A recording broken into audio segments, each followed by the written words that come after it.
Kannata was an overpowered gigachad who was labeled a traitor after quitting his team. To redeem himself, he now is forced to train 3 baddies to fight, but they start wanting him instead. Everything started when magical insects on steroids launched a massive attack against humanity and rendered Earth inhabitable. In return, Kannata and his team of wizards fought to reduce their numbers, but when they were too much, Kannata stayed back to allow his team to retreat. A few years later, Kannata quit his team, so people thought he was running away from the war and tagged him a traitor. However, Kannata's close-set teammate, Chloe, refused to believe that he was a traitor, so she begged the Wizard Academy to let Kannata redeem himself. The council president agreed and decided to appoint Kannata as an instructor to teach the worst group of wizards, comprising of Lekti, Misora, and Rico. Presently, Kannata is heading to the academy to see his new students when Misora crashes into him. They fall to the ground, and Kannata's hands accidentally squeeze Misora's potatoes, but he isn't impressed because she's somewhat flat. Misora is frustrated because no guy has roasted her like that, but she gets pissed when she sees that the sandwich she was having is now on Kannata's zippers. She starts calling Kannata a freak, but before she can draw any more attention, Kannata disappears from sight. Later on, Kannata is washing his pants at a tap when he notices Rico admiring herself in a mirror.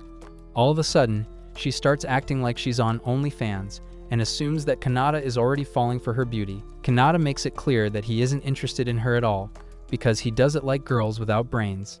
Hearing this, Rico tries to defend herself, but as she notices that Kannata's pants aren't on, she thinks he wants to crack her on the spot. She starts screaming for help, so Kannata dips because he doesn't want people to get the wrong impression. Shortly after, he hides in the bathroom, waiting for his pants to dry, but on his way out, he bumps into Lekti, who starts shaking after seeing his tights. Immediately, Kannata realizes that he's in the female's bathroom, and dips before the girl can start screaming.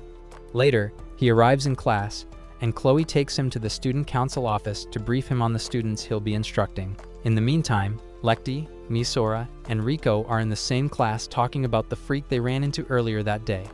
They are all shocked that they had the same experience with Kannata, only for Kannata to enter the class and introduce himself as their new instructor. Upon seeing Kannata, the girls refuse to accept him as their instructor, and they wonder who would allow such a flasher into their classroom.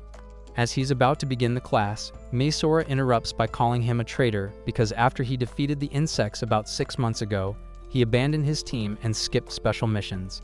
Rico confirms that this is true, so Kannata simply tells them to direct their complaints to the leader of the Sky Wizards division. He notes how they don't get to choose their instructor since they haven't won a single ranked match. Immediately, the girls get defensive and give reasons to prove they aren't failures, but then Kannata tells them he was once called Kronos, the Black Sword Master, and he'd like to help them get stronger than him. Once the girls picture themselves fighting devil beetles, all but Rico agree, and this is because the eccentric girl can't picture herself grinding next to the others. Misora immediately scolds her attitude, but then she attacks them, saying she's beyond their level. Kannata chips in by reminding her that her grade is still as low as Misora's, so she'll be treated not just equally but even less. On hearing this, Rico promises to show him what she's got in training, and Lekti also agrees to join Kannata's training program. Meanwhile, Yuri and Chloe have a drink outside, and when some students see Chloe wave at them, they fangirl like she's the next Michael Jackson. Yuri feels awkward, and when Chloe tells her to wave, she refuses. Instead, she asks about Kannata, and Chloe reveals it's the 6th time that week she is doing that.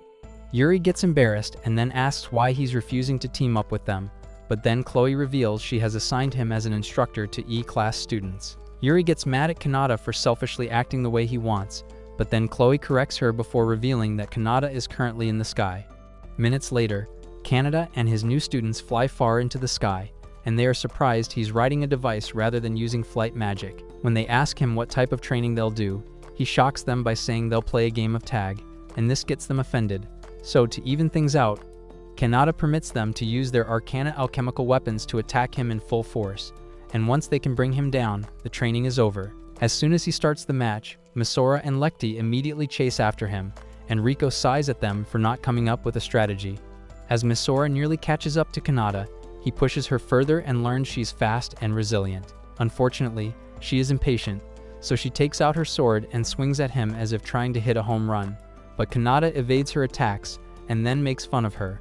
She gets pissed and charges blindly at him, but he vanishes from his sight, leaving her making lots of conspiracies. Meanwhile, As Kannata observes Misora from a mile away, Lekti sneaks up on him but then calls out to him rather than landing a hit. Once she begins attacking him, he easily parries her attack, but then she gets shy after getting too close to him and then flails her arms. He teases her for acting like a jelly, and she gets serious by attacking him with precision, but he deflects her blows and notes that she doesn't trust her abilities. When she gets close to him again, he tries asking her about her family, but then she leaps away and apologizes. Meanwhile, Riko, who has caught up with them, fires her gun at Kannata, and he easily evades the bullet, but when he sees Lekti is within its range, he pulls her away and cuts the bullet. After witnessing Riko's accurate shot, Kannata concludes that she wasn't all talk. Riko then explains that she could only pull that move due to Lekti's refined capabilities, but then Kannata asks her why she isn't worried about friendly fire, and as usual, she gasses herself being above the terminology. Later that evening, in the changing room, Misora switches from talking about her inadequacy in battle to complaining about why her factories aren't as big as the others.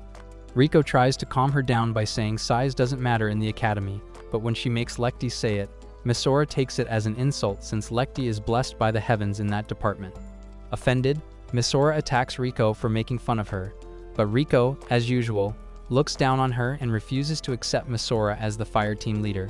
While at it, Kannata, who walks towards the changing room, compares the girls' opposing characteristics and notes that it'll be amusing if he can make them work together.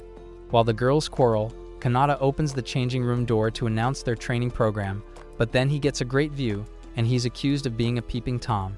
The next day, as Kannata informs them that they'll participate in a special training program, Riko announces that she doesn't accept him as her teacher, and then she walks out of the class.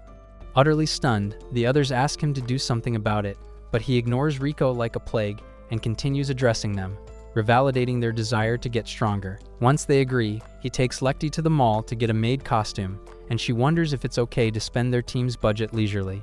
To her surprise, Kannata tells her it's part of the training, so he hands her some flyers and instructs her to hand them out to students while in the maid outfit. Left with no choice, Lekti takes on the request, and she struggles to address the passersby.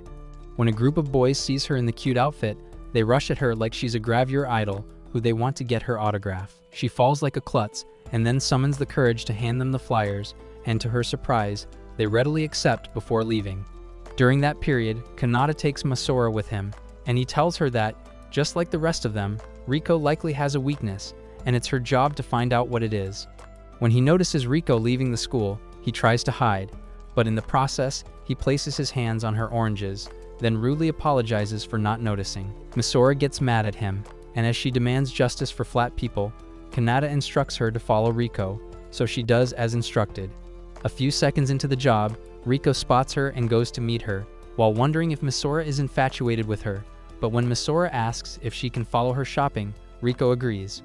Meanwhile, Lekti, who has finished distributing the flyers, hands the last flyer to Kannata at a cafe, and she tells him how she was nervous at first before she got the hang of it. Seeing that she has improved a bit, he leaves her with the instruction to work part-time at the cafe. She tries to object, but then she sees a lot of students gathered there, waiting for their orders, so she carries on with it. Elsewhere, a student researcher named Nua bumps into Yuri, who spills coffee on his magnum.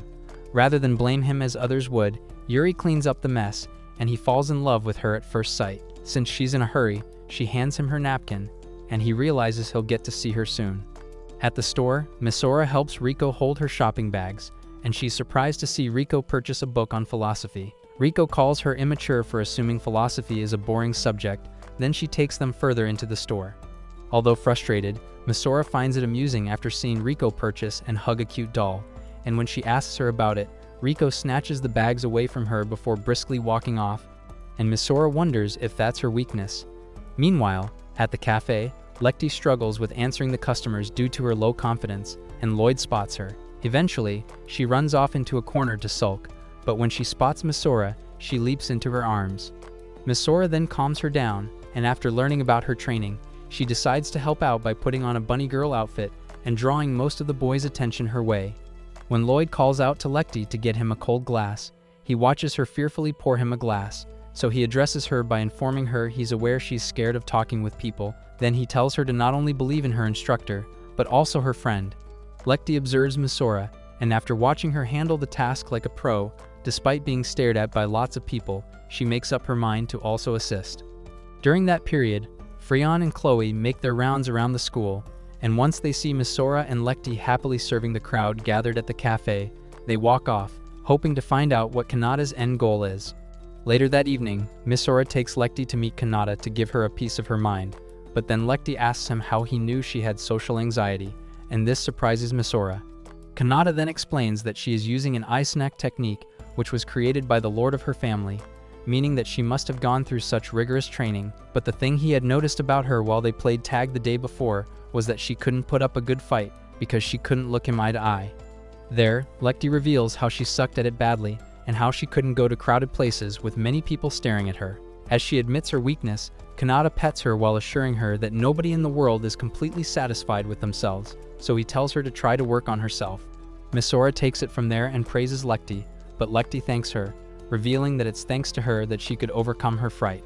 Kannata then asks Misora about his progress with Riko, and Misora looks down while telling him that she couldn't find a weakness, but only learned that Riko loves philosophical books and cute things. To her surprise, Kannata commends her for making progress, then he gets them ice cream, calling it their reward. Misora feels guilty, and she tells Kannata how not only has she not found Riko's weakness, but she also didn't know Lecty had stage fright. Kannata then informs her that, so far as she has learned, she has made progress, so he instructs Lecty to continue working on herself. The girls then wonder if they are to continue working at the cafe, but then Kannata tells them that they'll be doing a different training. After all, the reason he gave them such a particular task was to help them identify their weaknesses. Upon hearing him, Misora freaks out since he didn't tell them the purpose from the very beginning, and as a result, she spills her ice cream.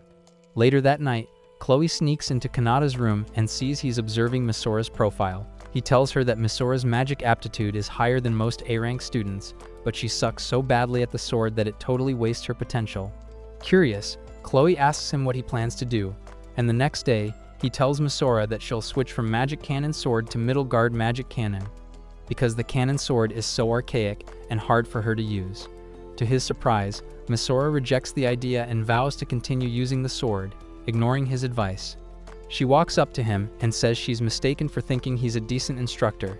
Then, before running off, she tells him not to order her around if he doesn't know anything about her.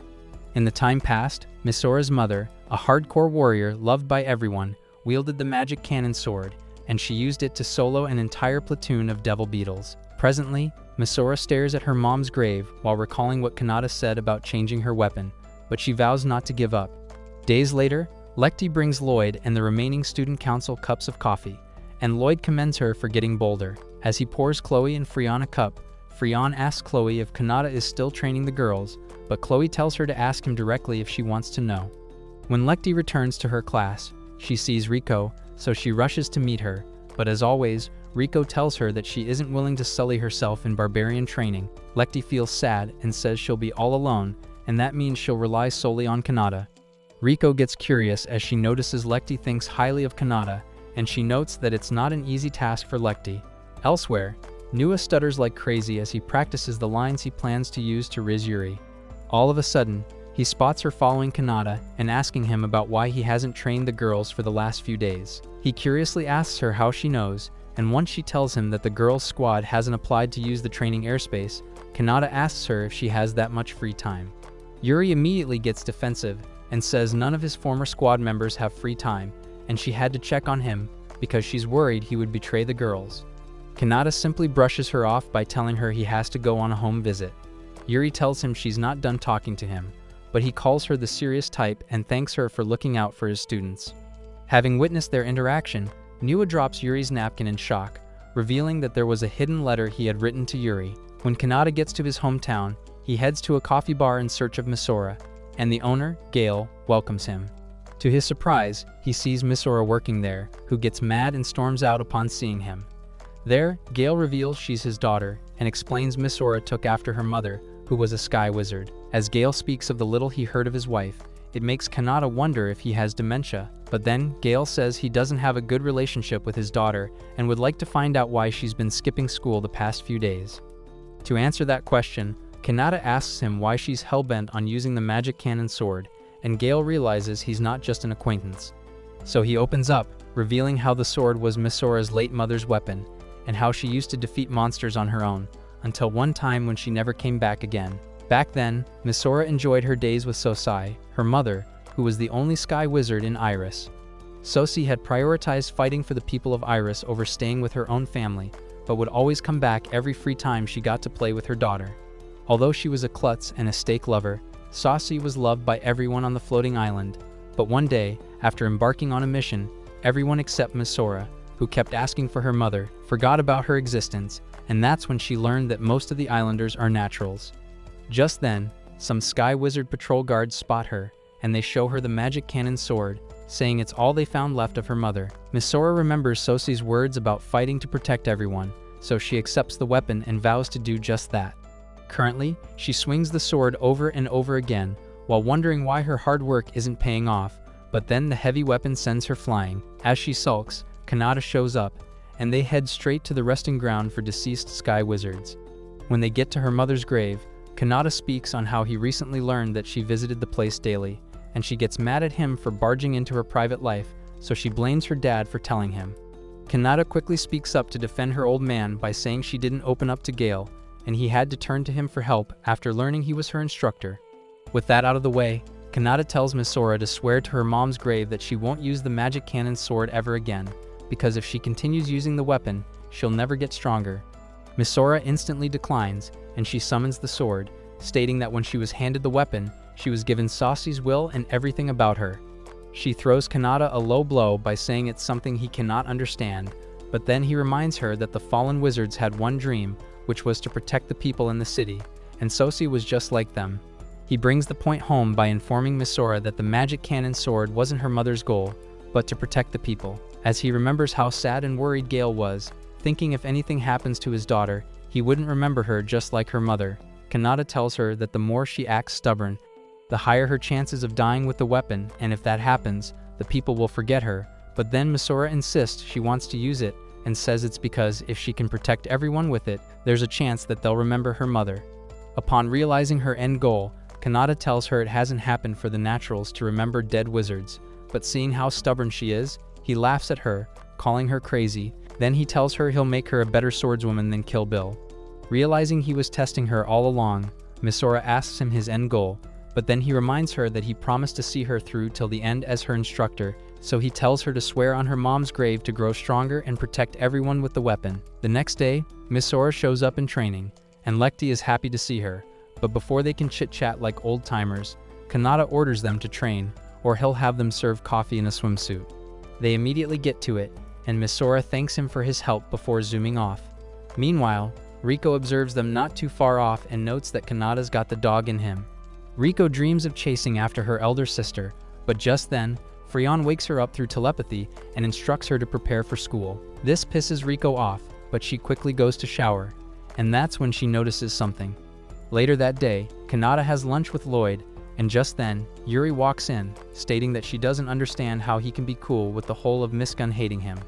But when Kannata brushes her off, she speaks about a promising fireteam unit that his squad will go against and says everyone believes his team stands no chance of winning. Hearing this makes Kannata more relaxed, and when he tells Yuri it's better that way, she calls him a living scum for wanting his team to lose, but then he corrects her by saying it means his team won't be pressured and they have a higher chance of winning. Hearing him talk like that makes her blush and remember the golden old days, but then she says she hopes he isn't all talk. Once Yuri leaves, Lloyd goes after her, leaving. Left alone, he checks the opponent's profile and notes that a piece is missing for his squad to win against them.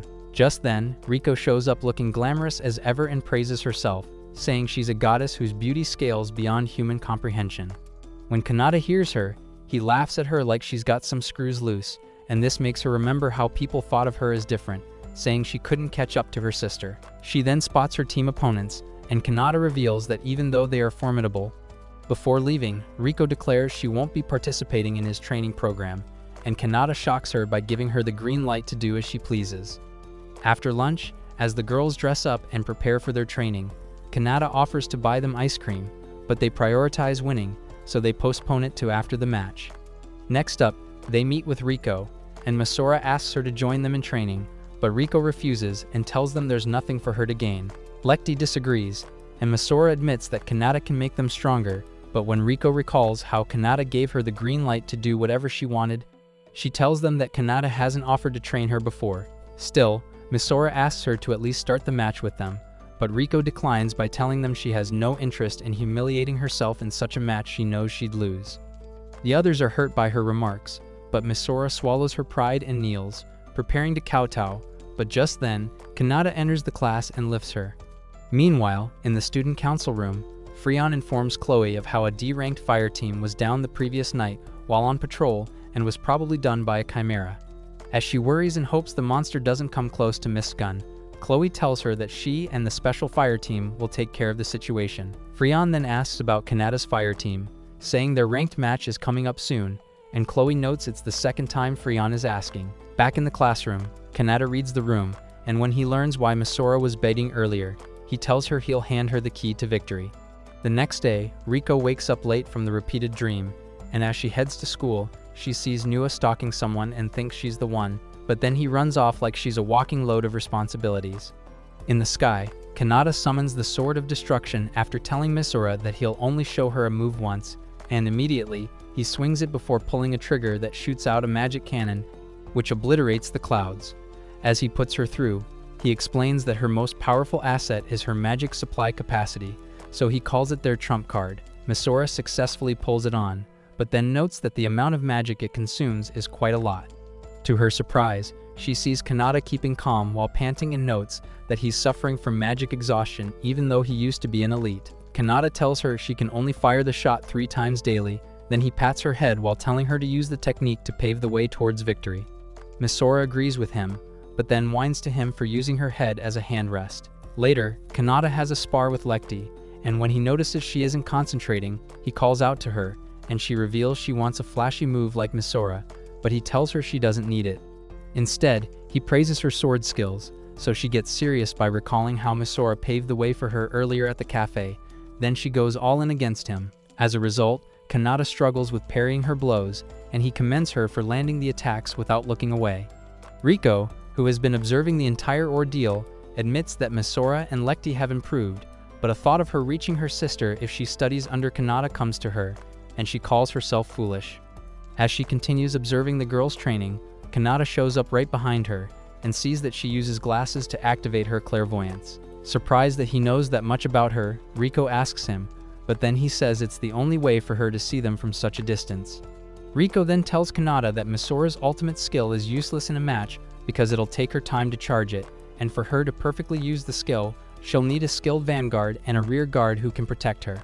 Kannata praises her assessment skills and notes that all her other skills, which she had honed herself, are more valuable than her clairvoyance, and she tells him to back the heck up.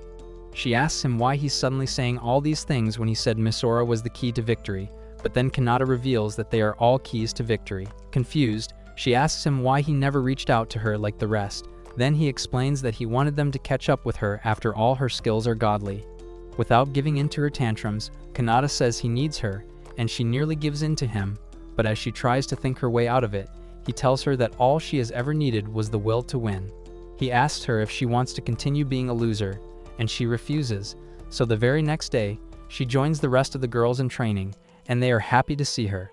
Days later, a fleet of devil beetles charges towards Mistgun, so an announcement informs the non-combatants and regular students to evacuate to a nearby shelter. Immediately, Mistgun activates its protective barrier, and Freon orders 7 A-rank fire teams to join the battle, while the E-rank fire teams to assist in the evacuation.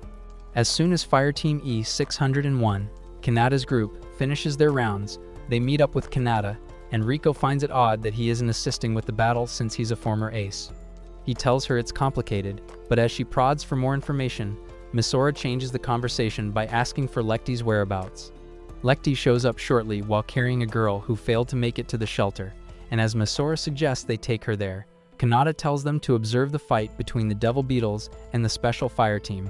Outside, Chloe wipes out a fleet of them, and as she chats with Yuri, Lloyd shows up and informs them that the beetles they eradicated weren't only a diversion, but another group of them has made it into the city.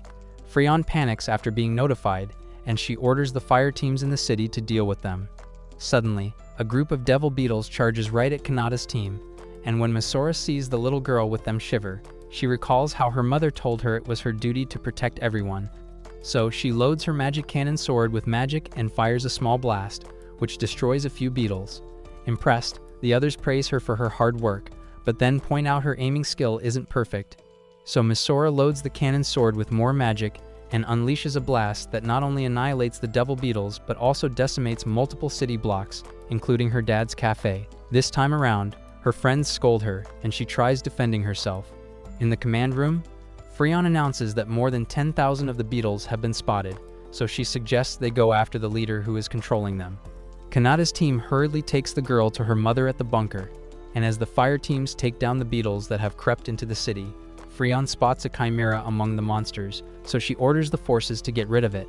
When they do so, the beetles continue charging towards Mistgun and Kannata, who is now airborne with his team, and informs them that given the size of the fleets, there is more than one chimera. Once Rico learns that they have to find the unconfirmed chimera to save the city, she pulls out her glasses and activates her clairvoyance, and with it, she tells them where the large swarm of devil beetles is pouring in. Yuri, on the other hand, worries about the city, so she asks Lloyd and Chloe if they should fall back, but they disagree with her, noting that they can't take all the enemies back with them. Still, Yuri worries after learning about multiple chimeras appearing, but Chloe assures her that Kannata will take care of it. On hearing his name, she calls him a traitor, but Chloe tells her to believe in him because he'll never leave the people of Mistgun behind, and Lloyd agrees with her. The aforementioned, on the other hand, tells his girls that it's time to take on the chimera, but they quake in their boots and list reasons why they'd rather train solo. He then riles them up with a pep talk that rivals Optimus Prime's, and they immediately head towards the source of their problems. On getting there, Kannata orders the girls just like they had trained, and Lecty charges in at the monsters, easily cutting them down, because she can gaze at them. Rico then buys Misora some time by shooting at the approaching devil beetles, and Misora fires her magic cannon at the herd, blowing them to smithereens. Realizing that isn't enough, she fires more shots before unleashing a charged one, which gets rid of most of them. In that moment, a chimera shoots a beam at her, but Kannata protects Misora by taking the brunt of the damage. Once the chimera shows its face, it fires multiple beams at the surroundings, nearly turning the place into an apocalypse.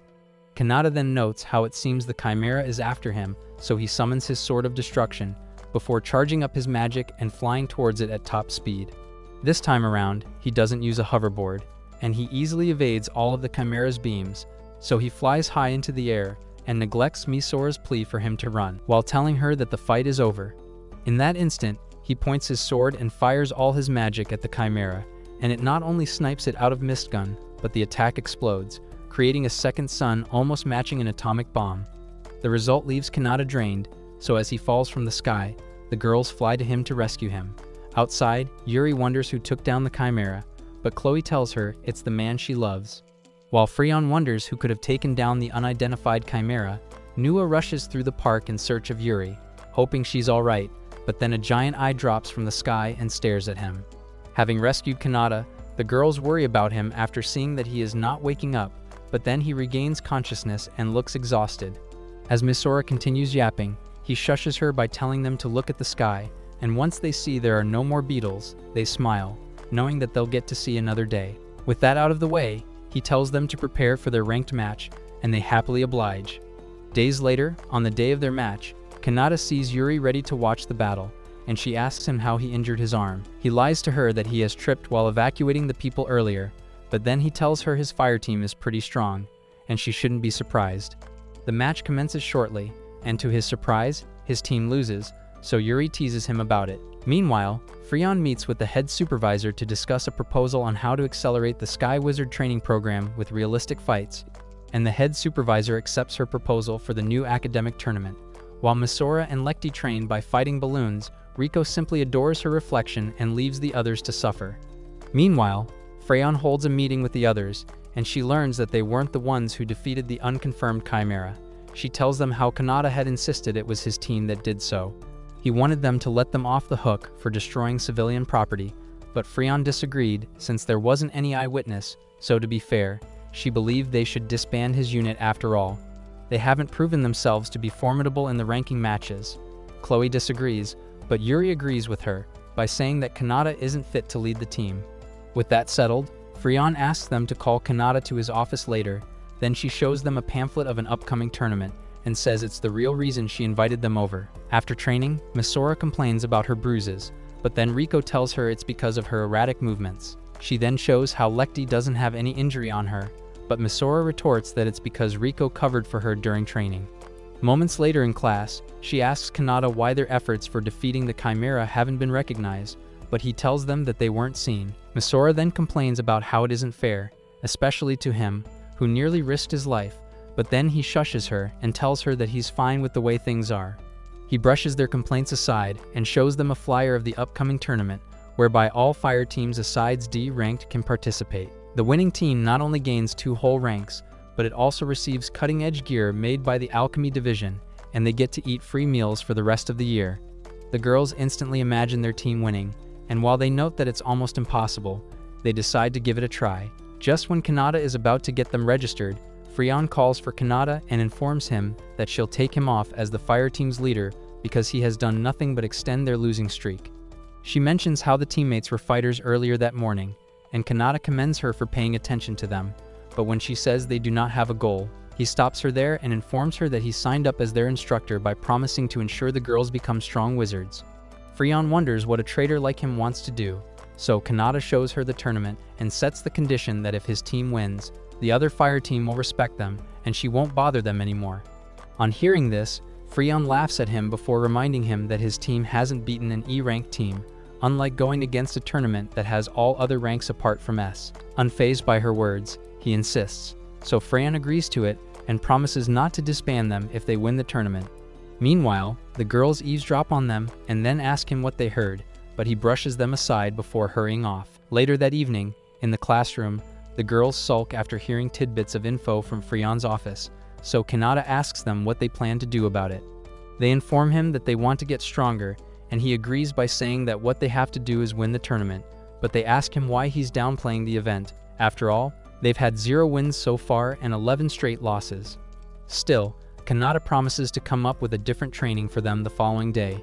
Then he tells them to show up because it's tournament matchmaking day. Later that evening, Freon and the special fire team go to the research institute where some captured beetles are being experimented on. They meet Nua, who informs them he knows who they are, and when he sees Yuri, he starts fangirling. But Freon puts him in order, so he shows them the chimera eye he saw the other day, and they note it's way bigger than the other chimeras. There, Freon gives it a different name, and Nua shows them how the chimera can regenerate. He yaps on and nearly ruins them with boredom, so they take their leave. After they've gone, Nua sniffs Yuri's handkerchief, like it's a drug that'll keep him going. On their way out, Freon tells them how the devil beetles are rapidly evolving, and she notes that they'll run out of manpower at such a rate. But then Chloe believes that's what the tournament is for. Lloyd sees how pale Yuri looks, so he asks her about it, and she blames the lab air. When they get out, Freon tells Yuri that she needs her help with something. The next day, other fire teams draw their lots, and they are assigned to different blocks and tasked to face other teams.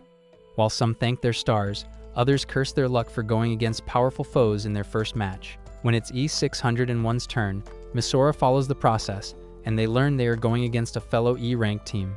As they rejoice, Yuri shows up and informs them that she's now an instructor to an A-ranked team. Unfortunately, her team won't clash with Kannata's team because they are in completely different blocks. Kannata then informs her that they'll face each other in the finals, so he asks her if she's afraid of losing, but she disagrees. As she yells back at him for thinking she'd lose, Kannata makes a wager whereby if his team wins, Yuri will join them. She immediately accepts the chance while noting that it won't happen in a billion chances. After Yuri leaves, the girls ask him what he was on about, so he tells them how he had made a deal with Freon for them winning the tournament so they don't get disbanded. Later that night, a student runs away in an alley, but then a mysterious figure catches up to him before jumping him. The next day, as the others discuss the troubling case going on in their city, Yuri loses herself in thought as she recalls how Kannata had not only protected her from friendly fire, but was also the one who led his team to victory, and thanks to that, she joined the student body and became a member of the special fire team. Presently, Chloe drags Yuri back to reality by discussing how they'll join a different group for patrol duty.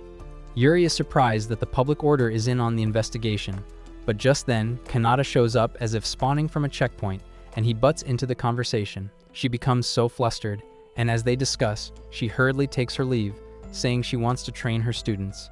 Chloe then tells Kannata that it was Freon who assigned Yuri a fire team, and he tells them he could tell based on Yuri's reaction.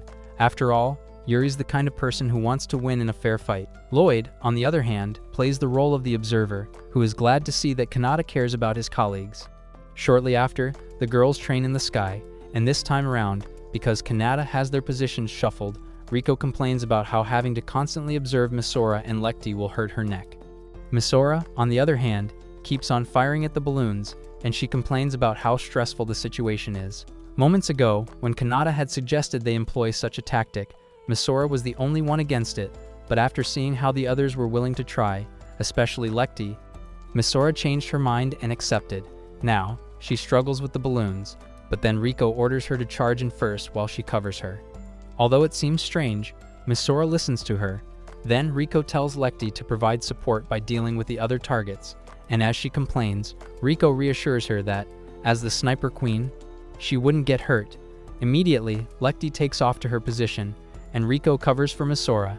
They continue that way, and Kannata is impressed with Riko's strategy, but just then, Yuri shows up, and her A-rank team instantly takes down all their targets, leaving the girls in awe and making them worry if they can defeat such a team. Kannata assures them that they can take down any superior team, and all they have to do is think seriously about how to make it happen. Later that evening, Kannata gives Riko a massage and calls it her reward for a unique achievement she recently made, but then she says he was the one who set things up. Kannata suddenly stops, and as she wonders if something is wrong, he concludes that she was the one who cared the most among the others. She's surprised and listens as he reveals how she always pays attention to them so she can quickly give appropriate instructions when needed. Kannata calls her a fine woman, but when she says his riz won't work on her, he tells her he isn't trying. Later that day, Kannata runs into Yuri, who tells him she'd like to speak to him, and he surprises her by saying he was also looking for her. Meanwhile, the girls who have nothing else to do stalk Kannata and Yuri and follow them to the mall.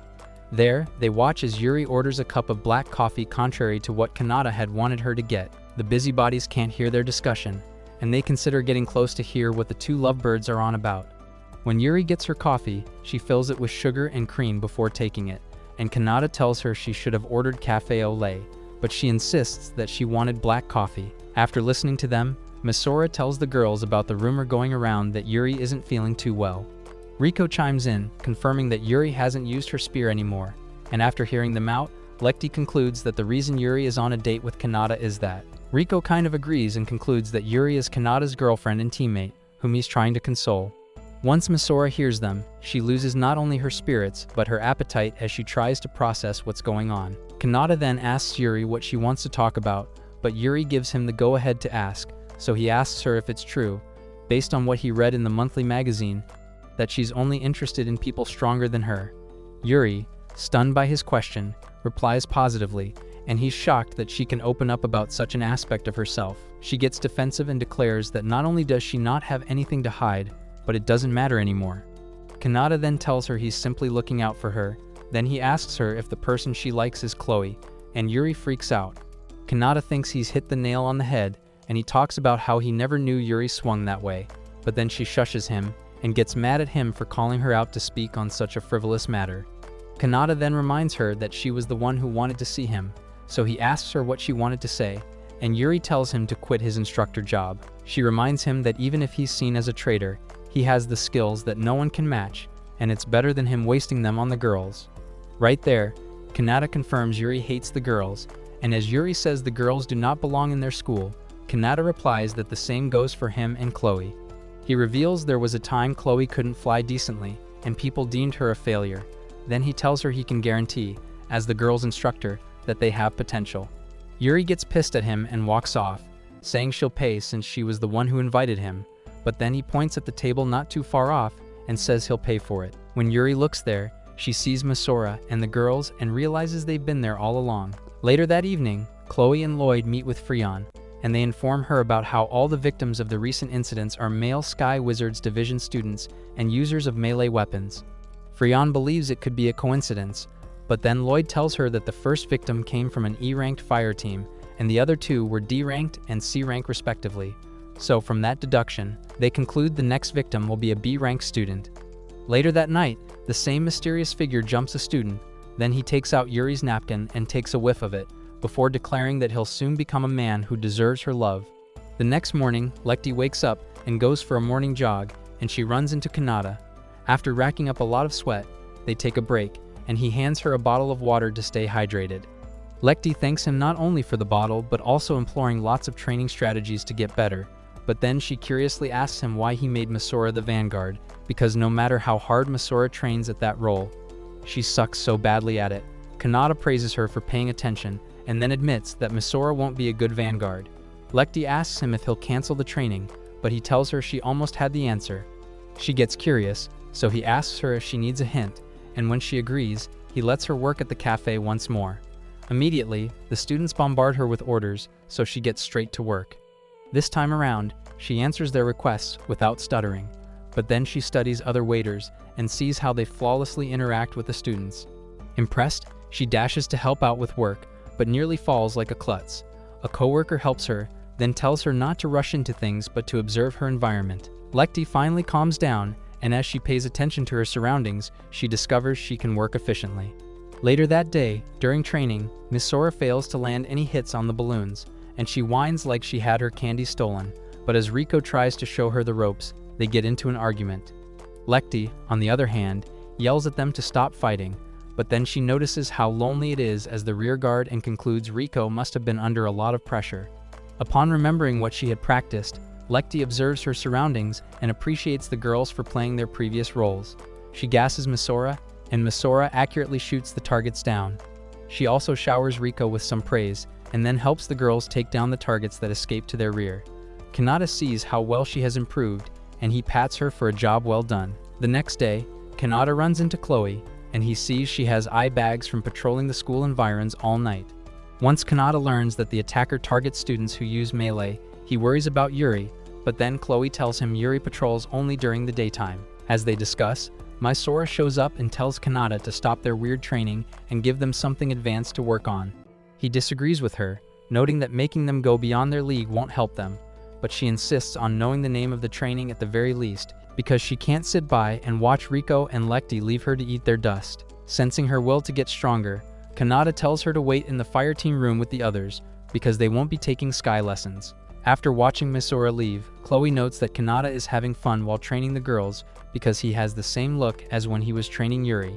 Later that day, he takes them to an old apartment and informs them they'll live there starting from that day till their match. Surprised and confused, Misora and Lecty make up their mind to clean the place, but Riko leaves them to do the dirty work, and she informs them that she can't sully her hands on such a mess. This pisses Misora off, but Lecty tries to calm her down by promising to work for two. Meanwhile, outside the dormitory, Kannata throws Yuri a snack, calling it a friendly toast till they meet in finals.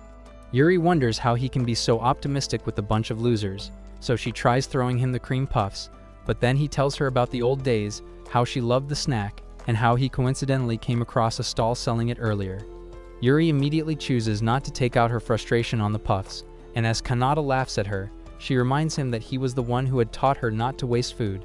As for Freon, she and Lloyd check on the latest victim, and they note the mysterious mugger had jumped an A-rank Sky Wizard, which means their next target is an S-rank. Counting the few students who are S-rank, Lloyd notes they need to be extra careful. At the park, Kannata watches Yuri pounce on the snack like his glizzy, so he offers her some more, but when she asks him why he's paying her extra attention, he learns that the reason she refuses to use the spear is that he was the one who converted her from using the sword. He then reminds her that he had taught her the spear because she always created some distance each time she was locked on with her opponent, and he calls it a major flaw. Yuri then informs him that she had no issue wielding the sword when she fought the devil beetles the last time, and he agrees, noting that it's thanks to her stubbornness that she has grown so far. Yuri watches him dote on her like a mother hen, and wonders why he's so concerned since he was the one who betrayed them, but then he asks her the important thing she told him. And she tells him it's not, never give up, no matter what. Yuri gets frustrated and asks him why he keeps talking about random things with her, but then he tells her she's precious to him. As she curiously waits to define their relationship, Nua shows up, while apologizing for making Yuri wait so long.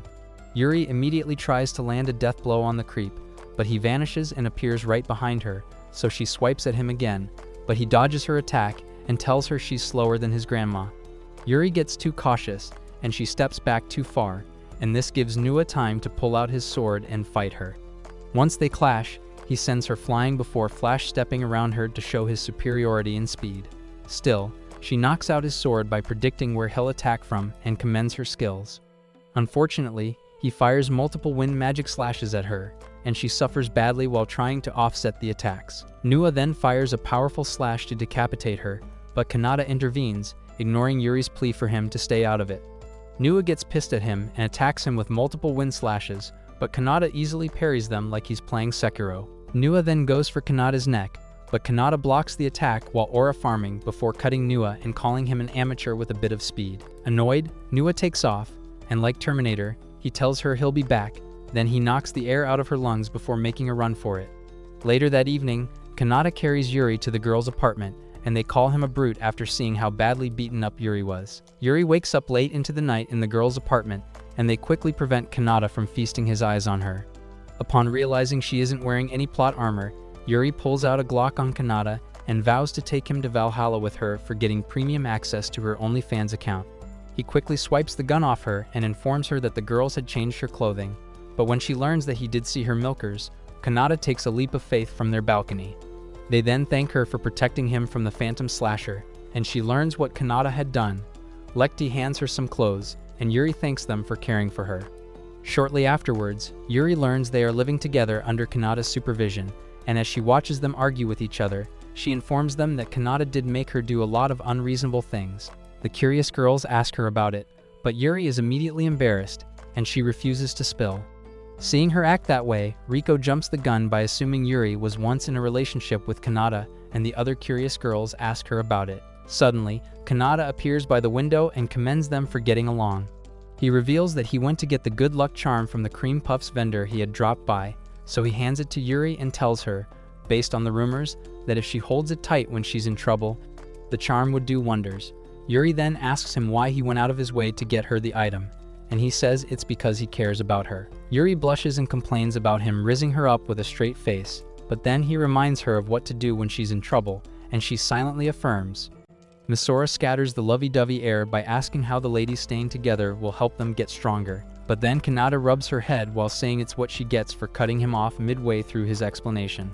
As Yuri watches him have fun with the failures, she remembers the good old days, so she heads to the door before thanking them for their hospitality. Before she leaves, she informs them that if they ever make it to the final, she'll see an end to their team.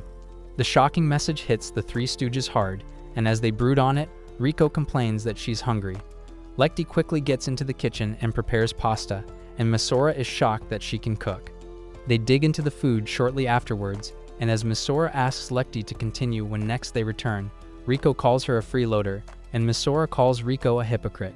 To her surprise, Riko adds sauce to the pasta, and it elevates the food's taste, and this makes Misora realize she's the only one who lacks kitchen skills.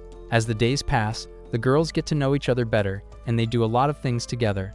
While Misora struggles to learn how to use a kitchen knife, Riko teaches her battle strategies, and they train some more while preparing for the tournament. The tournament day eventually arrives, and as they watch other teams battle, Kannata tells them to prepare for their upcoming match. Riko and Lekti call him insufferable, but Misora gets pissed at them for not worrying about the tournament. Later that evening, Misora tries to process a battle tactic, but her brain nearly short-circuits. Suddenly, Lekti rushes in and informs them that the energy generator is broken, so Misora tries using her magic to force start it, and it works temporarily before trying the engine. Left with no choice, they all use the hot bath at once, and while Misora has a soak, Riko throws her jabs that'll make lowly fans cry. Unable to stomach Riko's behavior any longer, Misora attacks them, saying they already passed Kannata's lessons, unlike her, and they won't mind if they lose, since they'll just laugh it off. Misora realizes she went too far, so she runs off to have a rethink and scolds herself for acting like a brat. The next day, at the arena, Kannata sees that there aren't many spectators, and he notes it's because it's a battle between E ranks. There, he learns that Misora looks down on herself after realizing how the other girls are better than she is, and she believes she's the reason they can't win. Kannata recalls how energetic she was to get stronger, so he tells her to relax and look around her, because it's possible she'll see something she has missed. Before she can question him any further, her team is called to the arena, so she rushes to join her teammates. As expected, their opponents conclude that they've already won the match, and Freon happily hopes they can get rid of Kannata and his fire team, but then Lloyd and Chloe remind her of how formidable Kannata is. Immediately, the match kicks off.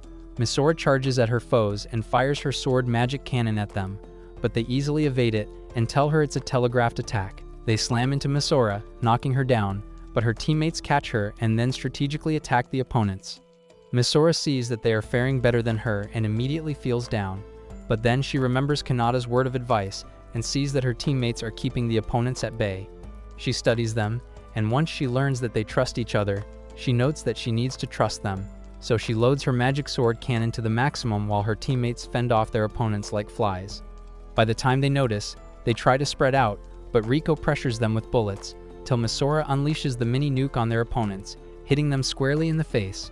Kannata commends Misora for passing the test, and they celebrate after earning their very first victory.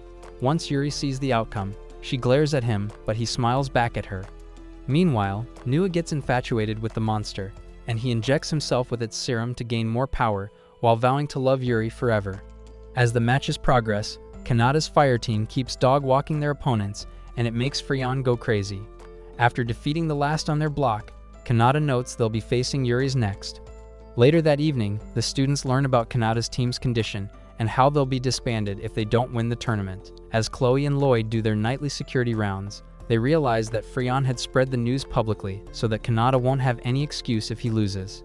The girls, on the other hand, recall their encounter with Kannata and how he had brought them closer to their dream a little. So as they head to the training ground, they vow to win the tournament no matter what. On getting there, they are surprised that they all came out, and as they prepare for the big day, Kannata hears them, and he is happy they aren't tense like he had expected, so he gets rid of the poster. The next morning, while Lloyd and Chloe scan the area for threats, the students pour into the arena to watch the final fight.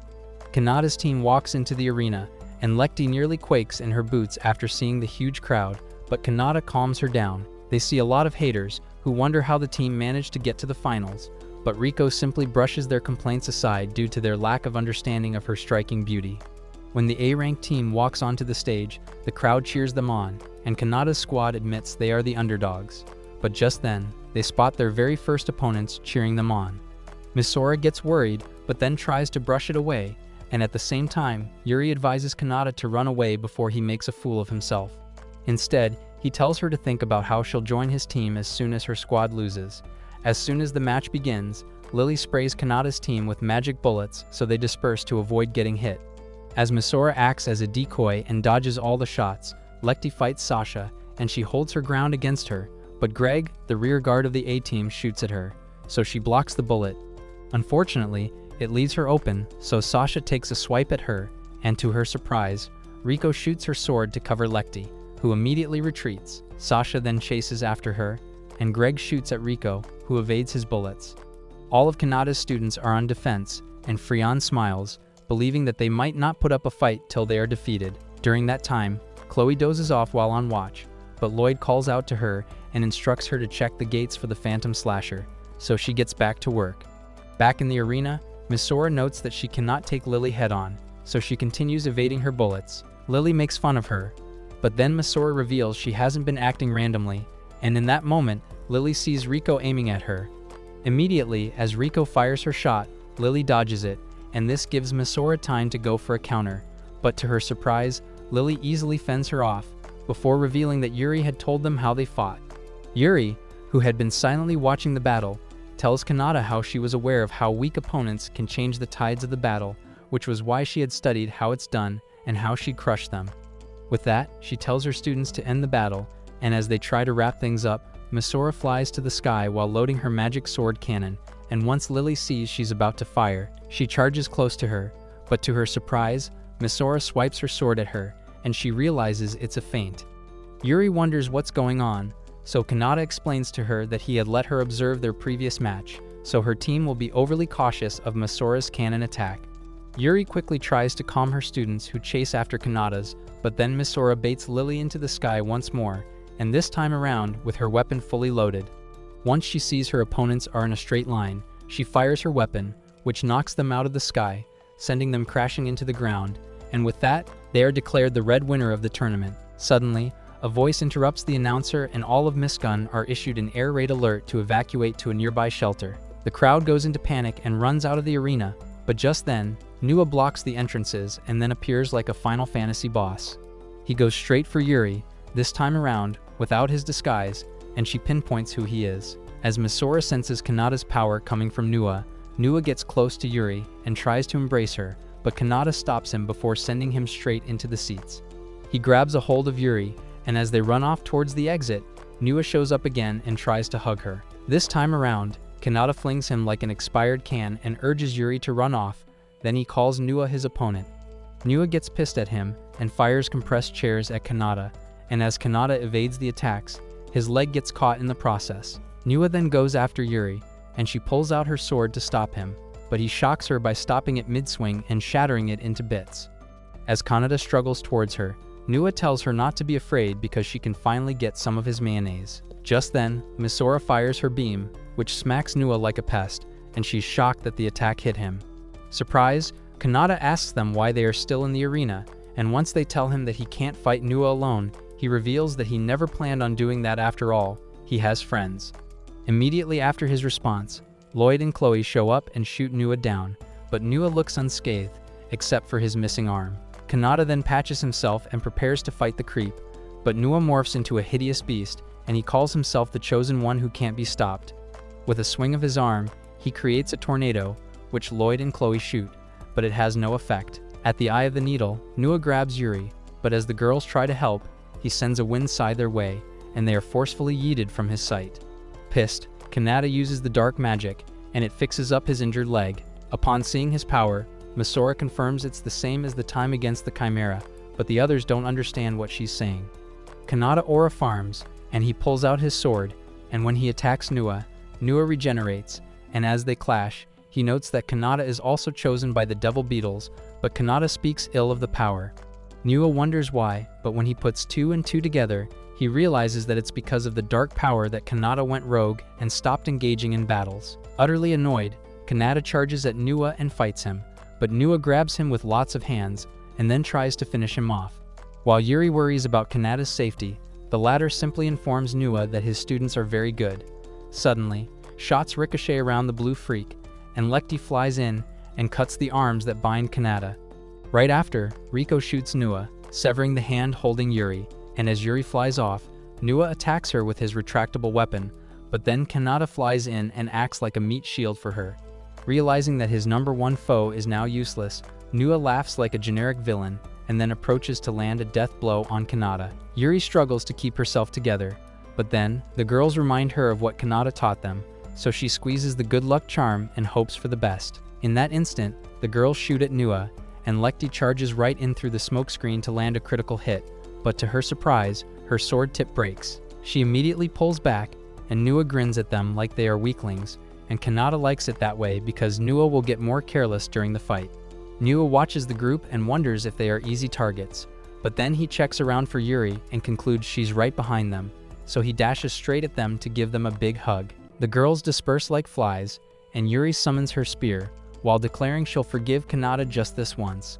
She charges straight at Nua and impales him with the spear, but then he laughs at her, believing she's finally within his grasp. To his surprise, the spear burns him, and Yuri reveals that it destroys properties on a molecular level, and the unbearable pain sends Nua crashing into the ground. A few moments later, Yuri warns him to stand down, but Nua charges mindlessly at Kannata to finish him off, so Yuri throws her spear straight at him, and Kannata reveals Nua has been dancing around his palm all along. After the monster's defeat, once Kannata sees Freon approaching them, he zooms off like he's late to watch his favorite soap opera. Yuri then wonders why Lloyd and Chloe are cool with him running off, but they break it to her that Kannata is used to fighting alone, and he never accepts praise. Days later, the head supervisor reads the headlines, and she notes that the information won't suffice to cover up what actually happened. She then asks Freon if she'll promote Kannata's team to C-Rank as promised, since they won the tournament, but then Freon refuses. Freon later informs Kannata that their reward is scrapping off the debts Misora had procured for destroying the city. When Kannata tells his team, they are saddened by it, so they try compensating themselves with the promised weapons, only to find out that the weapons were severely damaged from the explosions in the arena. The girls lose their will to live as they wonder what the point in partaking in the arena was, but then Kannata reminds them that he is aware of their victory, and just like Erwin Smith, he riles their spirits, and they are happy to have him as their instructor. Kannata informs them that they got something out of the tournament, and he introduces the newest member of the team. Yuri walks in, introduces herself, and Kannata calls her the defeated commander. As he urges his students to welcome her, he spots her holding a cake, so he announces they'll eat it together as a welcome gift from her. Yuri, however, disagrees and tells him she has planned for them to eat it privately, but all her complaints don't make it into his ears. When they all take a peek, they see it's a love confession from Yuri, but Kannata fails to realize all this while Yuri is madly in love with him, so he asks her if it's any of the girls, and she storms out of the room, embarrassed. Life continues in Mistgun, and the former failures of the treacherous Kannata now protect the flying city alongside Lloyd and Chloe. That's the end of today's video. If you stayed until now, I hope you watched the video on screen and weren't searching up Rico's Rule 34 tags. Comment down below on which costume is better, Bunny Girl or Maid Sama. Give me plenty likes, and subscribe to the channel if you want to see another recap like this. Peace.